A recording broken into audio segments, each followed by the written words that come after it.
Dear students, WhatsApp, कैसे हैं आप सब लोग? पढ़ाई कैसी चल रही है? मैडम चैप्टर कब खत्म होगा? तो बस चैप्टर खत्म होने वाला है, 1 या 2 क्लास बाकी है बच्चों पृष्ठीय रसायन की। तो आज हम क्या डिस्कस करने वाले हैं? आज थोड़ा फटाफट पढ़ेंगे। तो बच्चों पृष्ठीय रसायन, इसमें हमने लास्ट टर्न पे डिस्कस किया था कोलॉइडी कणों के गुण, विद्युत गुण, है ना, electrical properties of colloidal solution, जिसमें हमने पढ़ा था इलेक्ट्रोफोरेसिस, विद्युत कण संचलन, विद्युत क्षेत्र के प्रभाव में कोलॉइडी कणों का गमन। ठीक है, मैंने आपको बताया था कि बच्चों कोलॉइडी कण जो होते हैं वो चार्ज्ड होते हैं। कोलॉइडल पार्टिकल्स हमेशा चार्ज्ड होते हैं। इवन उनकी स्टेबिलिटी की वजह, उनके स्थायित्व का जो कारण है बच्चों, वो भी आवेश है। ठीक है, अब सारे कोलॉइडी कण आवेशित है, सबके सब क्या है? चार्ज्ड है ना, सेम चार्ज है। इसलिए मैंने आपको कहा था समान आवेश है भाई, ये भी प्लस प्लस प्लस प्लस, तो समान आवेश में प्रतिकर्षण होता है। प्रतिकर्षण की वजह से वो सब दूर दूर रहते, और दूर दूर रहता भी तो कोलॉइडी अवस्था में, नहीं तो विलय कण अगर एक बार मिल गए तो विलय कण मिल गए तो फिर तो चार्ज, विलय कण अगर एक बार मिल गए तो क्या हो गया? भारी होगा तो सेटल डाउन हो जाएगा, हल्का होगा तो अवक्षेपित हो जाएगा। दोनों ही कंडीशन में कोलॉइडल नेचर जो है, कोलॉइडल प्रकृति जो है वो बिगड़ जाएगी। लेकिन समान आवेश होने की वजह से क्या होता है? सब दूर दूर रहता है। मैंने आपको कहा था कि ये ना बादल है, तो आप कहते हो कि हाँ बादल जो है वो कोलॉइडी विलयन है। जल की बूंदें हवा में फैली हुई है, तो बच्चों जब तक जल की बूंदें अलग अलग है तब तक ही तो बादल है। जब सारी जल की बूंदें मिल जाएंगी तो सेटल डाउन हो जाएंगी, है ना। बादल में जल की बूंदें एक प्रॉपर चार्ज है उनके ऊपर, बाकी हवा है उस पर दूसरा चार्ज है। मैंने कहा था परीक्षित प्रावस्था के कण आवेशित होते हैं। ठीक है, अब बादल की बूंदें अगर धुएं के संपर्क में आ गई तो पानी की बूंद और धुएं में कार्बन के कण दोनों में विपरीत आवेश होता है। ठीक है, तो प्लस है और माइनस है, अगर दोनों पास आ गए तो न्यूट्रल हो गया। तो सारी जो बादल में पानी की बूंदें हैं वो उदासीन हो जाएंगी। तो जल की बूंदें उदासीन हो गया तो क्या हो गया? पानी हो तो नीचे गिरेगा, तो क्या हो जाएगा? रेनफॉल हो जाएगा। तो आपने कहीं पढ़ा भी होगा कि भाई बादल जो है अगर वो धुएं के कांटेक्ट में आता है तो रेनफॉल हो जाता है। या आर्टिफिशियल रेन का कॉन्सेप्ट सुना होगा कि भाई बादल तो है लेकिन बारिश नहीं हो रही है, तो प्लेन जो है वो बादलों के ऊपर जाएगा और वहाँ से silver iodide AgI powder form में, या प्रॉपर कोई भी ऐसा चीज़, ऐसा कोई केमिकल जो बूंदें, पानी की जो बूंदें हैं उनके ऑपोजिट चार्ज वाला आयन उसमें प्रेजेंट है ना, उसको क्या करेगा? वो गिराएगा ताकि वो अधिशोषित हो जाए। ठीक है, तो हम क्या कहेंगे कि भाई अगर पॉजिटिव पार्टिकल है एक पे, है ना, और ऊपर से नेगेटिव आ रहा है, तो पॉजिटिव क्या करेगा? नेगेटिव को अपनी सतह पे अधिशोषित करेगा, न्यूट्रल हो जाएगा। न्यूट्रल होते ही क्या हो जाएगा? भारी है तो नीचे गिरेगा। ठीक है, थोड़ा गड़बड़ लग रहा है, नहीं समझ में आया तो देखो मैं इसको तुम्हें एक पिक्चर से समझाती हूँ। स्कंदन आज का हमारा टॉपिक जो रहेगा ना, स्कंदन, तो है क्या भाई स्कंदन? तो देखो मैं सिर्फ ये कहना चाह रही हूँ कि भाई कोलॉइडी कण क्या होते हैं, तो हम कहेंगे भाई कोलॉइडी कण आवेशित होते हैं। All colloidal particles are charged. ठीक है, मान लो मैं तुम्हें कह रही हूँ कि मेरे पास है ना एक नेगेटिव सॉल है। नेगेटिव सॉल मतलब ऋणात्मक कोलॉइडी विलयन है। ठीक है, तो बच्चों ऋणात्मक कोलॉइडी विलयन मतलब मैं कहना चाह रही हूँ कि मेरे पास जो कोलॉइडी विलयन है इसमें परिक्षिप्त प्रावस्था के कण जो है वो नेगेटिव है। ठीक है, मान लिया कि भाई मेरे पास जो कोलॉइडी विलयन है इसमें परिक्षिप्त प्रावस्था के कण नेगेटिव है, मतलब ये सब माइनस है। ठीक है, चलो अब इससे क्या होगा? तो भाई माइनस माइनस है तो प्रतिकर्षण है ना, ये माइनस माइनस है, समान आवेश है तो मैं कहूँगी ना प्रतिकर्षण है। तो प्रतिकर्षण है तो ये दूर दूर रहेगा, और दूर दूर रहेगा तभी तो स्थायी है। तो मैंने आपको यही तो चीज़ बताई थी। क्या बोला था मैंने? पहली लाइन क्या बोली थी? तो मैंने आपको कहा था कि कोलॉइडी विलयन या सॉल के जो कण हैं वो चार्ज्ड होते हैं, आवेशित होते हैं। ठीक है, पहली बात हमने ये पढ़ी थी। दूसरी बात मैंने कही थी कि भाई इन पे समान आवेश की वजह से इनमें प्रतिकर्षण होता है, इसलिए दूर दूर रहते हैं, पास में नहीं आते हैं, है ना। और सॉल का स्थायित्व है, जैसे बादल में पानी की बूंदें हैं, है ना। अब उन पानी की बूंदों में समान आवेश है, तो समान आवेश की वजह से क्या होंगी? सब में प्रतिकर्षण होगा, है ना। अब प्रतिकर्षण है तो सबके सब दूर रहेंगे, तो बिल्कुल, तो भाई सबके सब दूर रहेंगे मतलब चार्ज जो है वो सॉल के स्थायित्व का कारण है। ठीक है, तो भी चार्ज जो है वो सॉल के स्टेबिलिटी की वजह है, सॉल के स्थायित्व का कारण है। ठीक है, अब मैंने क्या कहा कि आर्टिफिशियल रेन का कॉन्सेप्ट, कृत्रिम वर्षा कैसे होगी कि भाई सारी पानी की बूंदें दूर दूर क्यों है? क्योंकि आप कह रहे हो प्रतिकर्षण है। तो इसको समझो, मैंने क्या किया, यहाँ पे विद्युत अपघट्य मिला दिया। ठीक है, तो बच्चों विद्युत अपघट्य समझते हो ना, इलेक्ट्रोलाइट जो आयनों में टूटता है ना, ऐसा ठोस जिसे मैं विलयन में डालूंगी तो वो अपने आयनों में टूटेगा, धन आयन और ऋण आयन। ठीक है, अब बच्चों प्रावस्था के कण नेगेटिव है तो विद्युत अपघट्य से क्या करेंगे, प्लस चार्ज को अपनी सतह पे अधिशोषित करेंगे। तो हम कहेंगे बिल्कुल, प्लस चार्ज को अपनी सतह पे क्या कर लेंगे, अधिशोषित कर लेंगे। ओके, अब तो भाई तुम देखो, पहले ये नेगेटिव, इसने अपनी सतह को ले लिया, प्लस को ले लिया, तो बच्चों ये उदासीन हो गया, ये भी उदासीन हो गया, ये भी उदासीन हो गया, तो सारे ही उदासीन कण क्या आ जाएंगे, तो हम कहेंगे उदासीन कण पास पास आ जाएंगे। तो बच्चों अगर उदासीन कण पास पास आ गए, है ना, उदासीन कण पास पास आ जाएंगे तो क्या होगा, तो भाई भारी है तो सेटल डाउन, नीचे बैठ जाएगा, और हल्का है तो तैर लेगा, है ना। तो हम कहते भाई या तो ऊर्णन, है ना, या स्कंदन या अवक्षेपण। भाई अवक्षेप क्या होता है, सेटल डाउन हो जाएगा, हल्का है तो तैर जाएगा, उसमें क्या है। ठीक है, तो हम कहेंगे इस घटना को क्या कहेंगे, स्कंदन, ऊर्णन या अवक्षेप।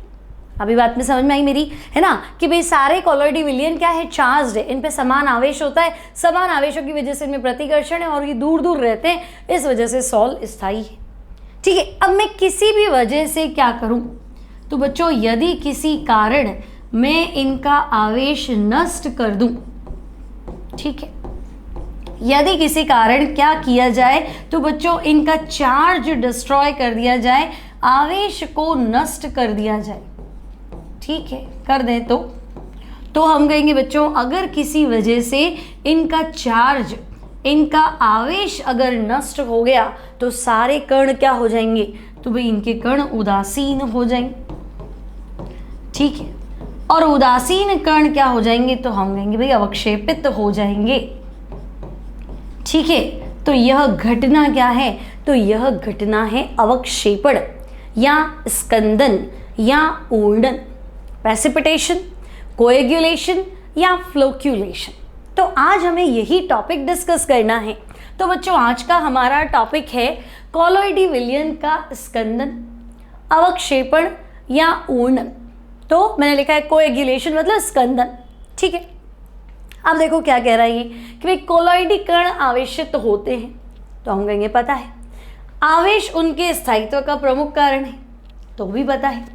यदि कॉलॉइडी कणों का आवेश हटा दिया जाए तो कॉलॉइडी कण एक दूसरे से संयुक्त होकर बड़े कण बनाते हैं जो कि अवक्षेप के रूप में नीचे बैठ जाते हैं या स्कंदित हो जाते हैं। अतः किसी कॉलॉइडी विलयन के अवक्षेप में परिवर्तित होने की घटना या प्रक्रिया या प्रोसेस क्या कहलाता है, तो हम कहेंगे यह प्रक्रिया जो है, यह प्रक्रिया स्कंदन कहलाती है, कोएगुलेशन।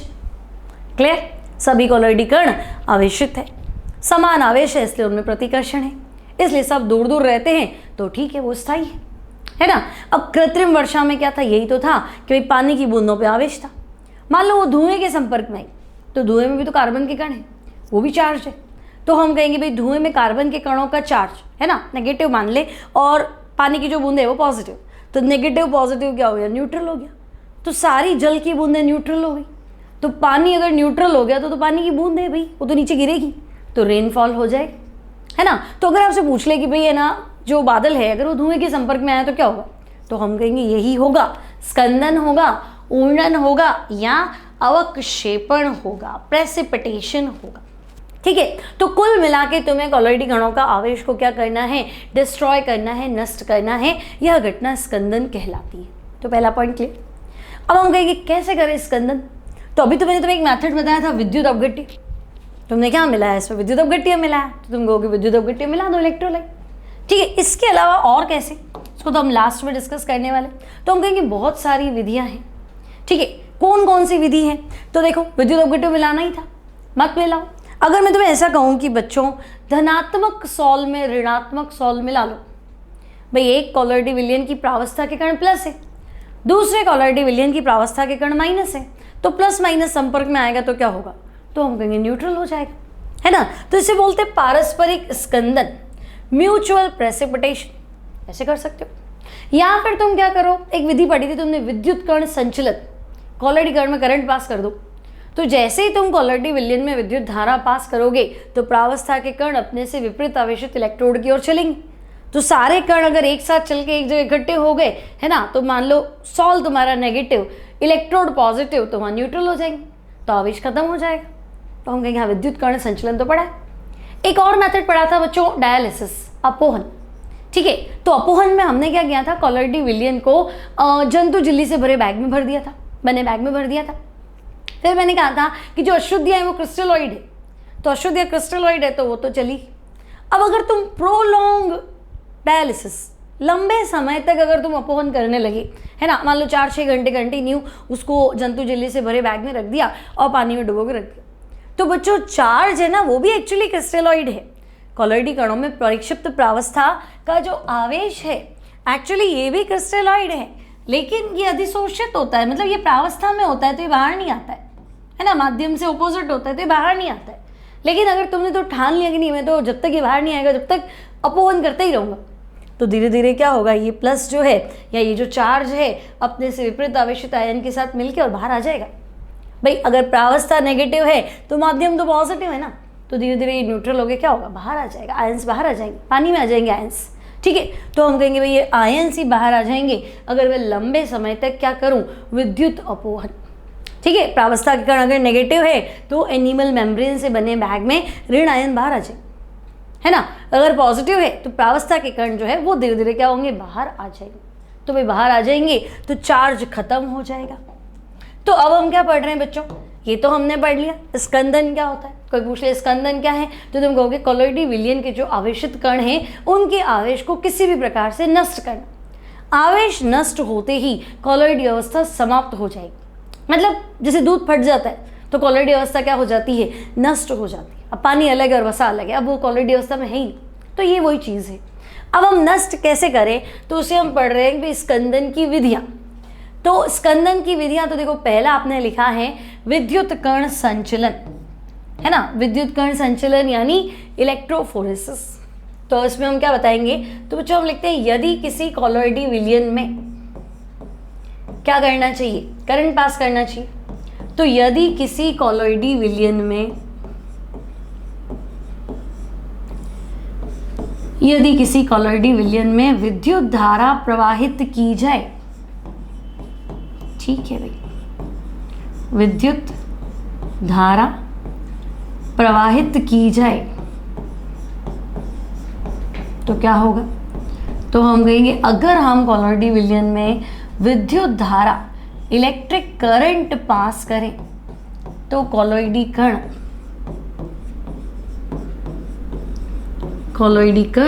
विपरीत आवेशित इलेक्ट्रोड की ओर,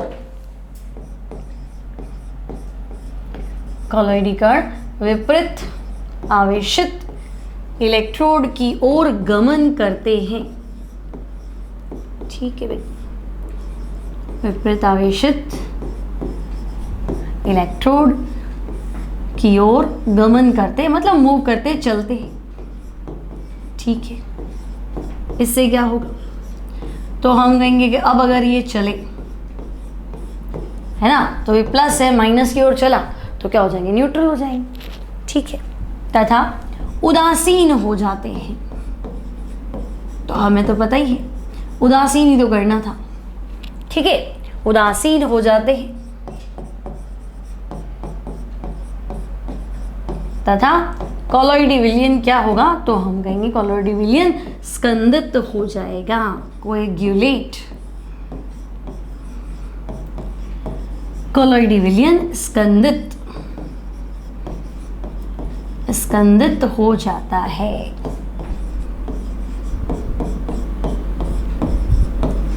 ठीक है, तो यहाँ तक कोई दिक्कत नहीं भाई। इलेक्ट्रोफोरेसिस क्या होता है, तो हम कहेंगे ओके, ये तो पता ही है कि भाई अगर हम करंट पास करेंगे तो क्या होगा।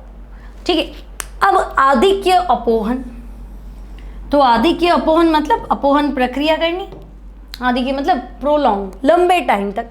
तो बच्चों इंग्लिश में लिखना है तो आप लिख सकते हैं प्रोलॉन्ग्ड डायलिसिस। ठीक है, प्रोलॉन्ग डायलिसिस, है ना, क्या होती है प्रोलॉन्ग डायलिसिस क्या होता है? तो बच्चों यदि कोलॉइडी विलियन का, यदि किसी कोलॉइडी विलियन, यदि किसी कोलॉइडी विलियन का लंबे समय तक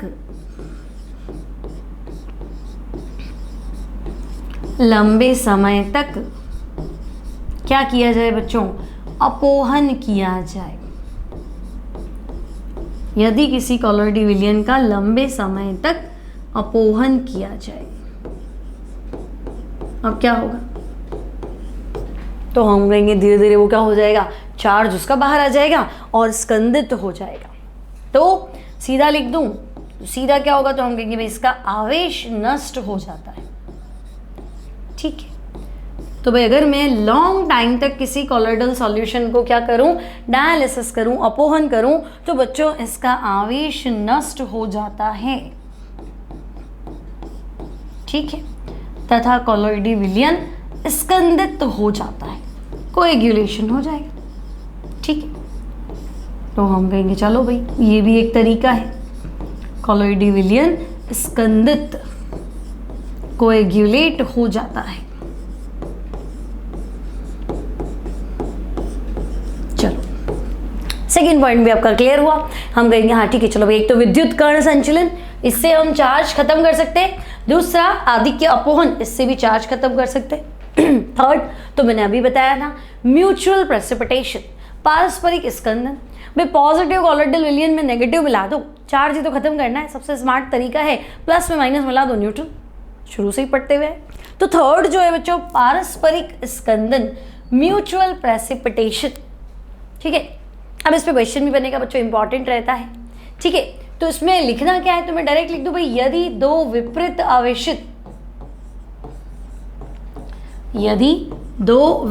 आवेशित कोलॉइडी विलियन, ठीक है, positive sol and negative sol, तो यदि दो विपरीत आवेशित सॉल यानी कि कोलॉइडी विलियन को आपस में मिला दिया जाए, ठीक है, कोलॉइडी विलियन मतलब समझे positive sol and negative sol, धनात्मक कोलॉइडी विलियन व ऋणात्मक कोलॉइडी विलियन। ठीक है, तो दो विपरीत आवेशित कोलॉइडी विलियन को आपस में मिला दिया जाए। ठीक है भाई, मिला लो। तो बच्चों अगर मिलाओगे तो क्या होगा? तो हम कहेंगे न्यूट्रल हो जाएगा। तो वे एक दूसरे के आवेश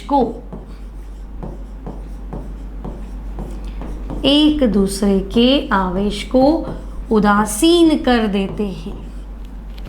ठीक है, एक दूसरे के आवेश को न्यूट्रल, उदासीन कर देते हैं। ठीक है, उदासीन कर देते हैं तथा स्कंदित हो जाते हैं या अवक्षेपित हो जाते हैं।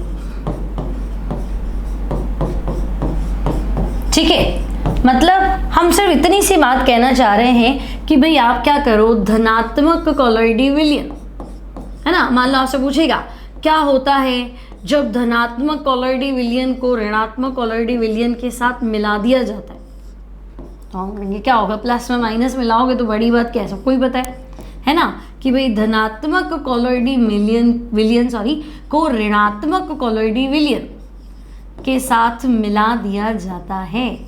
तो मिला लो, क्या बड़ी बात है। प्लस में माइनस मिलाओगे तो बताने की जरूरत थोड़ा ना, न्यूट्रल हो जाएगा। लेकिन हाँ, यहाँ न्यूट्रल होना मतलब कोएगुलेट होना, स्कंदित होना, अवक्षेपित होना। ठीक है, तो हम कहेंगे प्लस में माइनस मिलाओगे तो ऑब्वियसली क्या होगा? तो बच्चों यहाँ होगा स्कंदन, प्रेसिपिटेशन या अवक्षेपण। ठीक है, कोएगुलेशन बोल दो। अब मान लो अगर मैं आपसे कहूं कि क्या होता है जब फेरिक हाइड्रोक्साइड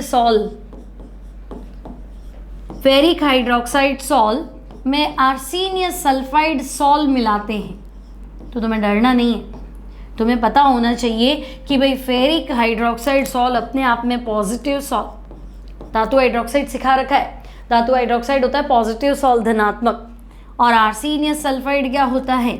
तो आपको पता है ऋणात्मक सॉल। इक्वल्स टू क्या है, तो भाई इक्वल्स टू है उदासीन, है ना, इक्वल्स टू है स्कंदन, न्यूट्रल। तो स्कंदन लिखा हुआ हो तो सही है, अवक्षेपण लिखा हुआ हो तो भी सही है भाई, है ना।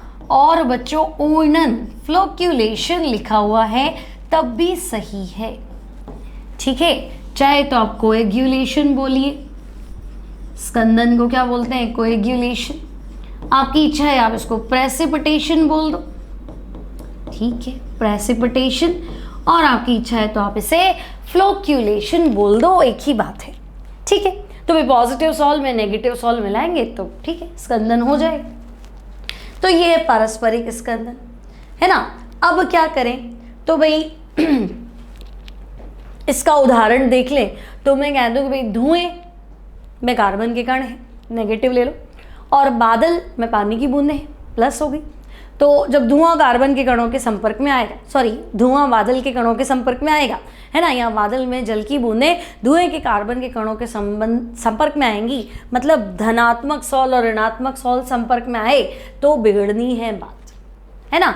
और पानी की बूंदें हैं, भारी हैं, तो एक साथ गिरेंगी तो हम कहेंगे बारिश हो जाएगी, ठीक है। तो बस इस चीज़ को हमें एक्सप्लेन करके बताना है, ठीक है। अब नेक्स्ट जो है बच्चों वो है क्वथन द्वारा, बाय बॉइलिंग।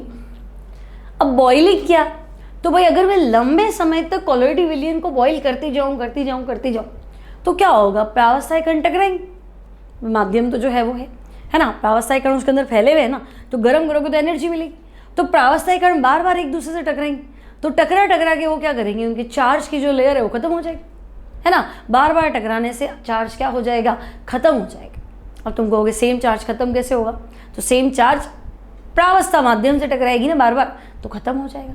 प्रावस्था पॉजिटिव है तो माध्यम नेगेटिव है, और प्रावस्था नेगेटिव है तो माध्यम पॉजिटिव है ना। तो कुल मिला के अगर किसी सॉल को उबाला जाता है तो परिक्षेपण माध्यम के कणों की टक्करों के कारण कोलोइडी कणों की अधिशोषित परत छिन्न भिन्न हो जाती है, जिससे उनका आवेश कम हो जाएगा, खत्म ही हो जाएगा लास्ट में, और वे संगुणित होकर बड़े कण बनाकर क्या हो जाएंगे, सेटल डाउन, नीचे बैठ जाएंगे, ठीक है। तो ये पॉइंट है हमारा बाय बॉइलिंग। इससे भी हम क्या कर सकते हैं बच्चों, इससे भी हम चार्ज को खत्म कर सकते हैं, स्कंदन कर सकते हैं, ठीक है। नेक्स्ट पॉइंट, तो नेक्स्ट तो हमने पहले ही पढ़ लिया था बच्चों, विद्युत अपघट्य मिलाने पर। अब विद्युत अपघट्य कैसे मिलाओगे, तो हमने अभी क्या देखा था कि मान लो आपके पास एक कॉलोइडी विलयन है, ठीक है, मान लो धनात्मक कॉलोइडल सॉल है, तो धनात्मक मतलब प्रावस्था के कण क्या है, प्लस। अब आपको पता है प्लस है तो सब प्लस में क्या है, प्रतिकर्षण होता है, इसलिए सारे प्लस वाले कण एक दूसरे से दूर रहते हैं, तो हम कहेंगे हाँ ये तो पता ही। अब आप क्या करो बच्चों, आप लो विद्युत अपघट्य, ठीक है। तो विद्युत अपघट्य मतलब वह ठोस पदार्थ जो जलीय विलयन में जाकर आयन बनाता है। जैसे मान लो नमक, तो नमक पानी में जाएगा तो आयन बनाएगा, उसमें कौन सी बड़ी बात है, तो हम कहेंगे ठीक है भाई आयन बनाएगा। अब आयन जैसे ही आया तो प्लस क्या करेगा कि अच्छा ऊपर से आ ही रहा है ना आयन, तो मैं माइनस को अधिशोषित कर लेता हूँ, कर लो। तो ये सारे धनात्मक कण ऋणात्मक आवेश या ऋण आवेश को क्या करेंगे, अपनी सतह पे अधिशोषित कर ले। तो प्लस के ऊपर माइनस तो न्यूट्रल हो गया ना, फिर प्लस के ऊपर माइनस तो न्यूट्रल हो गया, तो ये सारे कण न्यूट्रल हो गए, तो सारे न्यूट्रल पार्टिकल क्या होंगे, सारे न्यूट्रल पार्टिकल पास पास में आ जाएंगे, है ना, पास पास में आ जाएंगे तो क्या हो जाएंगे, न्यूट्रल है, उदासीन है तो बैठ जाएंगे तले, तो हम कहेंगे सॉल का स्कंदन हो गया। तो बस इस बात को लिख लो, ठीक है। तो विद्युत अपघट्य मिलाने पर तो हम कहेंगे जब किसी सॉल में, ठीक है भाई, जब किसी सॉल यानी कि कॉलोइडी विलयन में क्या करना है, तो हम कहेंगे विद्युत अपघट्य मिलाते हैं, ठीक है। तो जब किसी कॉलोइडी विलयन में विद्युत अपघट्य, ठीक है, विद्युत अपघट्य मिलाया जाता है, ठीक है। तो बच्चों जब किसी कॉलोइडी विलयन में विद्युत अपघट्य मिलाया जाता है तो सॉल कण विपरीत आवेशित आयनों को, विपरीत आवेशित आयनों को अपनी सतह पर, सॉल कण विपरीत आवेशित आयनों को अपनी सतह पर अधिशोषित कर लेते हैं। ठीक है, अधिशोषित कर लेते हैं। ओके, अब अगर सॉल कण विपरीत आवेशित आयनों को अपनी सतह पर क्या कर लेंगे, अधिशोषित कर लेंगे। प्लस है तो माइनस ले लिया, माइनस है तो प्लस ले लिया, तो न्यूट्रल हो जाएंगे। तो लिख लो इस बात को। तो हम कहेंगे विपरीत आवेशित आयनों को अपनी सतह पर अधिशोषित कर लेते हैं तथा उदासीन हो जाते हैं। और न्यूट्रल होते ही हमें पता है, बस न्यूट्रल होते ही ये गया है ना, उदासीन हो जाते हैं, वह स्कंदित हो जाते हैं। ठीक है, यहाँ अवक्षेपित हो जाते, एक ही बात है। ठीक है, तो अगर तुमने ऐसा भी लिख दिया कि दे आर प्रेसिपिटेटेड, अवक्षेपित हो जाते हैं, तो इट्स ओके, नो प्रॉब्लम। तो मेन मेथड यही है, ऐसे ही स्कंदन करते हैं मोस्टली। तो हम कहेंगे ओके भाई, चलो विद्युत अपघट्य मिला दी। अब तुम सोचो कि भाई मैंने धनात्मक कॉलोइडी विलयन बनाया था, तो तुमने कहा कि भाई माइनस को अधिशोषित करेगा, और शुरू में मैंने नेगेटिव सॉल बनाया था, अगर तुम्हें याद हो, है ना, मैंने ऋणात्मक कॉलोइडी विलयन बनाया था, तो तुम कहोगे तो प्लस को अधिशोषित कर लेगा। इसमें नई बात क्या बता रहे हो मैडम? तो सही बात है, नई बात तो नहीं बता रही हूँ, है ना। तो चलो बात तो तुम्हारी सही कि भाई अगर धनात्मक कॉलोइडी विलयन है तो अधिशोषित होने वाला आयन माइनस है, और अगर ऋणात्मक कॉलोइडी विलयन है तो अधिशोषित होने वाला आयन प्लस है। ठीक है, बात तो इतनी सी है। तो मैं कह दूं कि भाई विद्युत अपघट्य का वह आयन, विद्युत अपघट्य का वह आयन, विद्युत अपघट्य का वह आयन जो कि,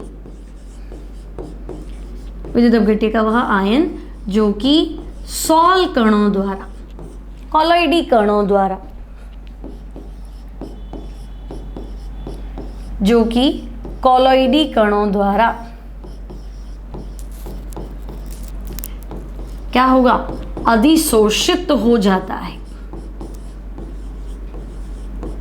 ठीक है, विद्युत अपघट्य का वह आयन जो कि कॉलोइडी कणों द्वारा अधिशोषित हो जाता है।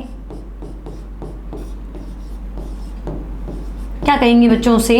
तो उसे हम कहेंगे सक्रिय आयन, एक्टिव आयन कहलाता है। सक्रिय आयन या एक्टिव आयन कहलाता है। ठीक है, ये आपको ध्यान रखना है।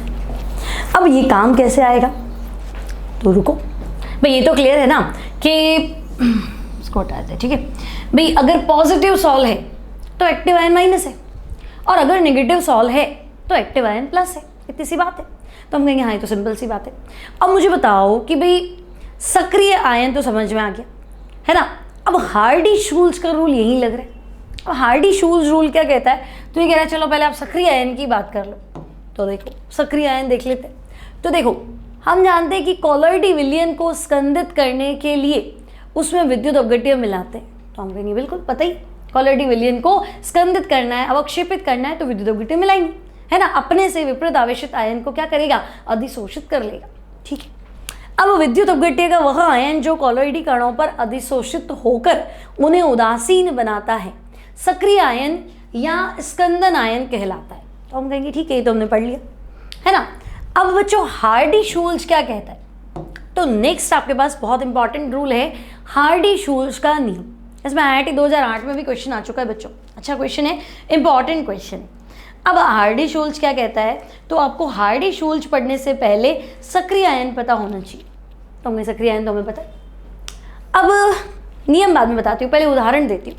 तो मैं तुम्हें कह रही हूँ कि बच्चों है ना, देखो मुझे पॉजिटिव सॉल, मतलब मान लो मुझे फेरिक हाइड्रोक्साइड सॉल को अवक्षेपित करना है। पहले नियम समझेंगे, फिर हम लिख लेंगे क्या है।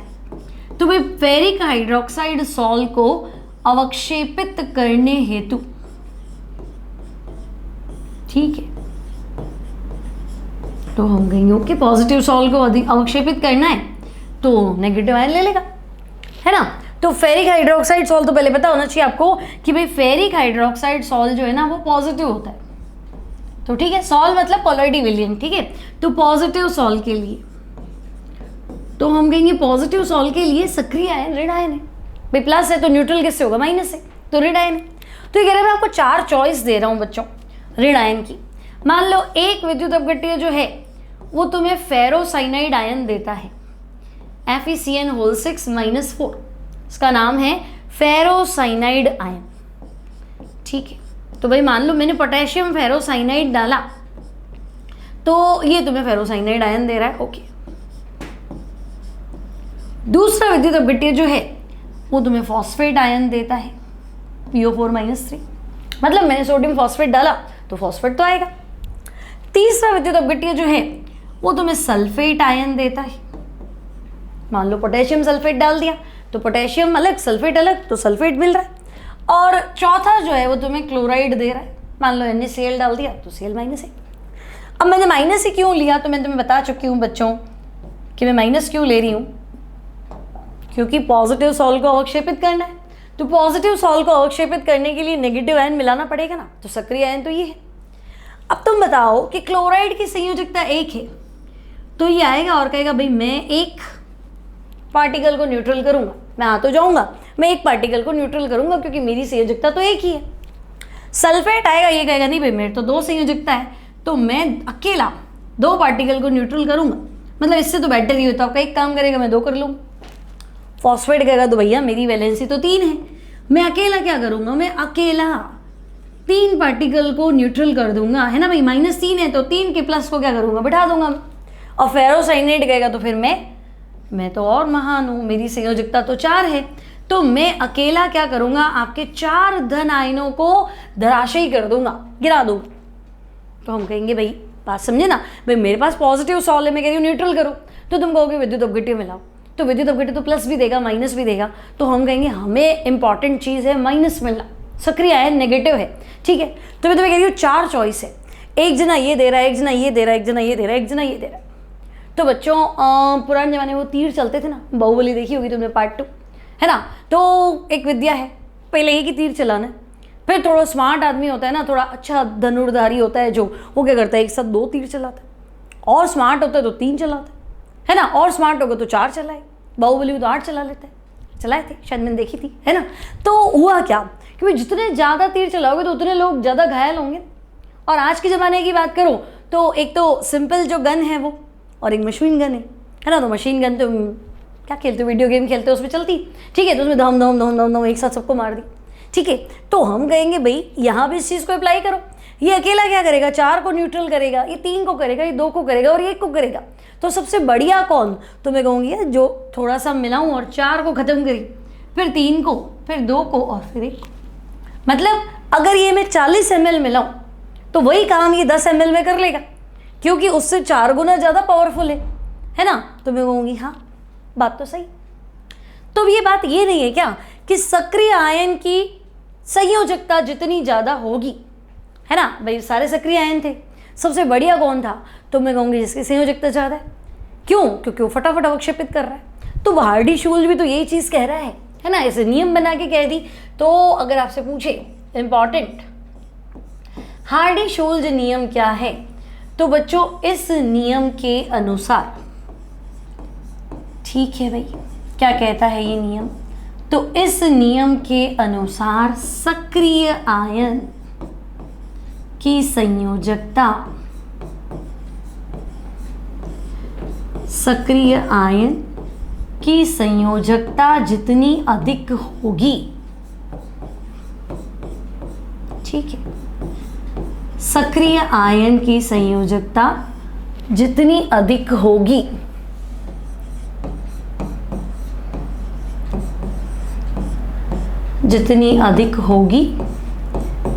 उसकी अवक्षेपण क्षमता भी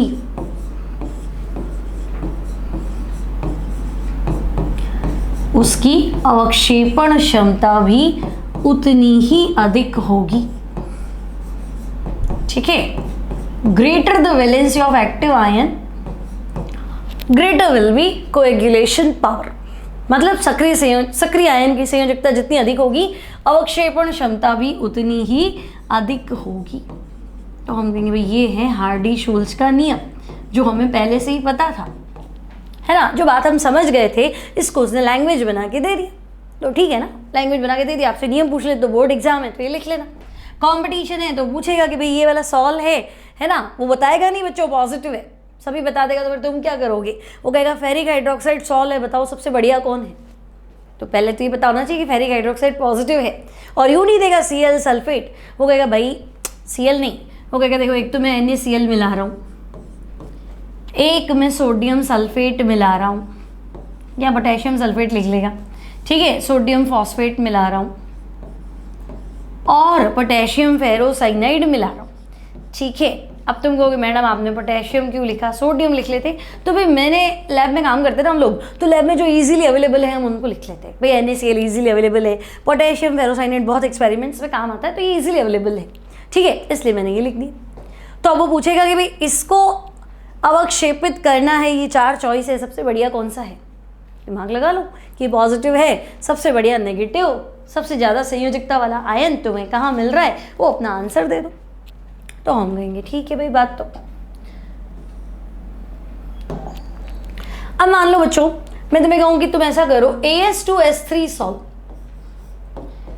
AS2S3 सॉल्व को अवक्षेपित करने हेतु, यही क्वेश्चन आया था कंपटीशन में 2008 या 9 में, मिलेगा बच्चों IIT के पेपर देखना, है ना।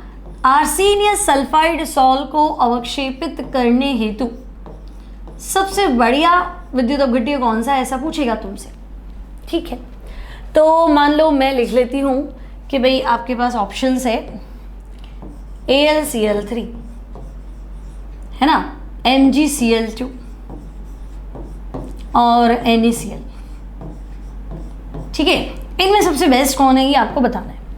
तो पहले तो तुम्हें देखना है आर्सेनियस सल्फाइड सॉल्व, मतलब नेगेटिव सॉल्व, हमने पढ़ रखा है बच्चों धातु सल्फाइड सॉल्व क्या होते हैं। तो हम कहेंगे धातु सल्फाइड सॉल्व नेगेटिव। तो सॉल्व नेगेटिव है तो सक्रिय आयन तो पॉजिटिव होगा। तो हम कहेंगे हाँ इसमें कौन सी बड़ी बात है, तो बताइए भाई नेगेटिव को उदासीन करना है तो धन आयन ही तो चाहिए। तो हम कहेंगे ओके, सक्रिय आयन पॉजिटिव होगा, धन आयन होगा। अब देखो तुम्हारे पास चॉइस क्या है, तो तुम कहोगे भाई एक तो है Al+3, भाई AlCl3 से Al+3 मिलेगा ना, MgCl2 से Mg+2 और NaCl से बच्चों Na+, ठीक है। अब बताओ सबसे बेटर कौन है। तो अब तक तो तुम्हारा आंसर आ ही गया होगा कि मैडम मैं आपको बता नहीं पा रहा हूँ बट आंसर मेरा आ गया, है ना। सक्रिय आयन की संयोजकता जितनी ज़्यादा होगी अवक्षेपण क्षमता उतनी ज़्यादा होगी। तो तुम कहोगे वो 30 ml मिलाऊंगा इतने में तो 10 ml में ही काम करेगा, 3 गुना ज़्यादा पावरफुल है क्या। तो हम कहेंगे हाँ भाई ठीक है। अब आंसर तो इसमें नहीं था ना, तो तुमसे सिर्फ एक ऑप्शन पूछे कि सबसे बढ़िया कौन है, तो तुम लिखे ना भाई सबसे बढ़िया AlCl3 है। ऑर्डर पूछ ले कि नहीं इसके बाद मान लो ये नहीं अवेलेबल है तो तुम कहते ना MgCl2, और नहीं तो फिर NaCl को काम में ले लो, काम करना ही है तो इससे भी कर सकते हो, ठीक है। स्लो है पर कर तो लेके, क्लियर। तो ये हो गया तुम्हारा हार्डी-शूल्स का नियम विद एग्जाम्पल, है ना। तो स्कंदन समझ में आ गया, स्कंदन की विधियां समझ में आ गई, हार्डी-शूल्स का नियम। अब बच्चों एक फॉर्मूला है तुम्हारे पास अवक्षेपण क्षमता या ऊर्णन क्षमता। तो हम कहेंगे भाई अवक्षेपण क्षमता क्या, आप किसी कॉलोइडी विलयन को क्या करना चाह रहे हो। तो भाई हम कॉलोइडी विलयन को क्या करना चाह रहे हैं, उदासीन करना चाह रहे हैं, अवक्षेपित करना चाह रहे हैं, ठीक है। तो अवक्षेपित करना चाह रहे हो तो तुम क्या मिलाओगे, विद्युत अपघट्य मिलाएंगे, है ना। अब कम मिलाऊं और जल्दी अवक्षेपित हो जाए तो उसकी पावर बढ़िया है, और बहुत ज़्यादा मिलाऊं और तब जाके अवक्षेपित हो तो हम कहेंगे भाई इतना पावरफुल नहीं है, काम कर रहा है बस कर रहा है, ठीक है। भाई ऐसे होते हैं ना, एम्प्लॉय भी तो होते हैं, है ना। एक आदमी मान लो घर में अगर आपकी कोई हेल्पिंग हैंड है, कोई काम करता है तो 1 घंटे में 10 काम निपटा लेता है, और कोई जो है वो घंटा भर काम करता है वो 4 काम ही कर पाता है। तो काम तो दोनों ही कर रहे हैं, है ना। अब हमें तो काम करवा नहीं है तो घंटे में 10 काम कराओ चाहे 4 काम कराओ, करा तो दोनों ही। लेकिन पावरफुल कौन है, जो कम समय में ज़्यादा काम करता है। तो बच्चों यही तो चीज़ है कि विद्युत अपघट्य की मात्रा तो मिलाओ न्यूनतम, टाइम कम लगेगा, और कॉलॉइडी अवक्षेपण, कॉलॉइडी विलयन को क्या कर दे, अवक्षेपित कर दे। अब मान लो तुम्हारे पास अगर कोई न्यूमेरिकल मिल जाए, हालांकि बोर्ड एग्जाम्स में तो नहीं है, मान लो आप कोई शीट करते हो, कोई कोचिंग का स्टडी मटेरियल कर रहे हो, और आपको एक फॉर्मूला ही पूछ ले कि अवक्षेपण क्षमता का फॉर्मूला बता दो। तो बच्चों अवक्षेपण क्षमता का फॉर्मूला लिखना है तुम्हें, विद्युत अपघट्य की मात्रा,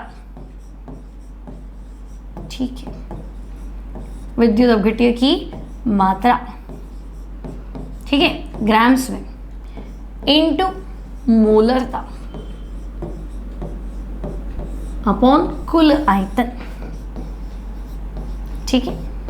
तो ये फॉर्मूला आपको याद रखना है, अवक्षेपण क्षमता, ठीक है। विद्युत अपघट्य की मात्रा ग्राम्स में, मतलब तुम कौन से कॉलॉइडी विलयन को अवक्षेपित करना चाह रहे हो, कौन सा कॉलॉइडी विलयन के लिए कौन सा विद्युत अपघट्य मिला रहे हो, कितने ग्राम मिला रहे हो वो, ठीक है, इनटू जो आपका कॉलॉइडल सॉल्यूशन है उसकी मोलैरिटी अपॉन टोटल वॉल्यूम पे कितना आयतन लिया है, और इतने आयतन के लिए आपको कितनी मात्रा चाहिए, दैट इज कोएगुलेशन कैपेसिटी, विद्युत अपघट्य की मात्रा इनटू मोलरता डिवाइडेड बाय कुल आयतन, है ना, कोएगुलेशन कैपेसिटी, हाँ, अवक्षेपण क्षमता, ठीक है बच्चों। तो यहाँ आज का हमारा लेक्चर हुआ कंप्लीट, जिसके अंदर हमने क्या डिस्कस किया, स्कंदन क्या होता है, अवक्षेपण क्या होता है, ऊर्णन क्या होता है, स्कंदन, अवक्षेपण या ऊर्णन की विधियां कौन कौन सी हैं, कौन कौन से तरीके से तुम कॉलॉइडी विलयन को क्या कर सकते हो, अवक्षेपित कर सकते हो।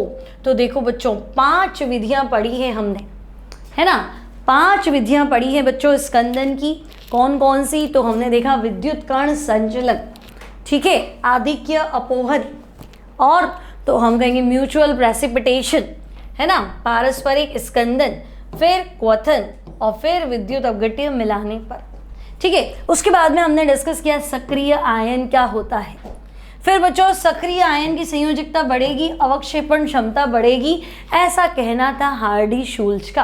फिर हार्डी-शुल्ज के 2 उदाहरण, और फिर हमने देखा अवक्षेपण क्षमता।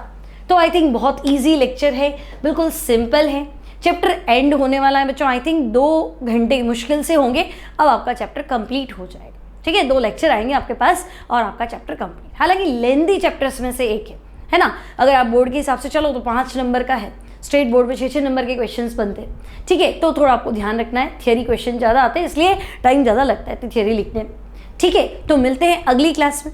अब बच्चों चैनल सब्सक्राइब नहीं किया है तो सब्सक्राइब कर लो, यहाँ पे आपको हर तरह का मटीरियल मिलेगा, मतलब आपको पूरा बोर्ड का सिलेबस मिलेगा, फिर आपको नीट और जेईई की टेस्ट सीरीज के क्वेश्चंस मिलेंगे, प्रीवियस ईयर के क्वेश्चंस मिलेंगे, 11th क्लास के भी चैप्टर, और जैसे ही लेटेस्ट वीडियो आएंगे छोटे बड़े वो आपको अपडेट मिलता रहेगा।